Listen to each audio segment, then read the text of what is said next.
اسی طرح رجب میں عبادات کی بعض لوگ منت مانتے ہیں۔ شیخ صالح الفوزان حفظ اللہ سے پوچھا کسی نے کہ میں نے فلاں کام صدقہ خیرات یا فلاں نماز یا فلاں نفل یا جو ہے کسی روزے کی منت مانی ہے رجب کی فضیلت کی وجہ سے الگ سے، تو آپ فرماتے ہیں جائز نہیں ہے۔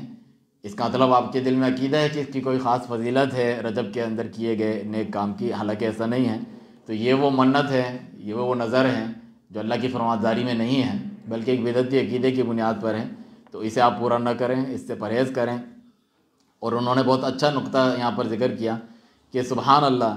جو چیز کتاب و سنت سے ثابت ہے آپ ایسے لوگوں کو دیکھیں گے اس کی وہ خاص پرواہ نہیں کرتے، نہ کوئی جوش خروش ہے کہ سنت کیا ہے فلاں کام میں، فلاں کام کیسے کرنا چاہیے، جو ہے دین کے متعلق جتنے بھی فرائض ہیں نوافل ہیں ان کی پرواہ وہ آپ نہیں دیکھیں گے۔ لیکن بدعت میں وہ بڑے تیز ہوں گے، کون سی ڈیٹ آنے والی ہے بدعتی کام کی، کیا ہے کہ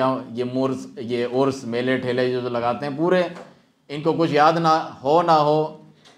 رمضان کب آ رہا ہے کب جا رہا ہے وغیرہ، حج کے مہینے اس میں کیا کرنا چاہیے، محرم میں کیسے روزے، کچھ پتہ ہو نہ ہو ان کو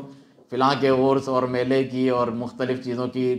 اور شب برات کب ہے اور جو ہے شب معراج کب ہے، یہ سب چیزیں ان کو یاد ہوتی ہیں بدعت والی، اور اس کو خوب جو ہے اہتمام سے کرتے ہیں، سب کچھ چھٹیاں دے کے بتیاں لگا کر پیسہ خرچ کر کے نیندیں اپنی جو ہے رات جاگے کر کے سب چیزیں کرتے ہیں۔ تو جب کوئی سنت پر عمل نہیں کرتا اس کی سزا کے طور پہ اللہ سبحانہ وتعالیٰ ان کو بدعت میں لگا دیتا ہے، اس میں پھر وہ جوش و خروش کرتے ہیں، اور اللہ سبحانہ وتعالیٰ کی طرف سے ثواب ملنے کے بجائے کچھ انہیں حاصل نہیں ہوتا، محنت ان کی رائے گاہ اور ضائع جاتی ہیں۔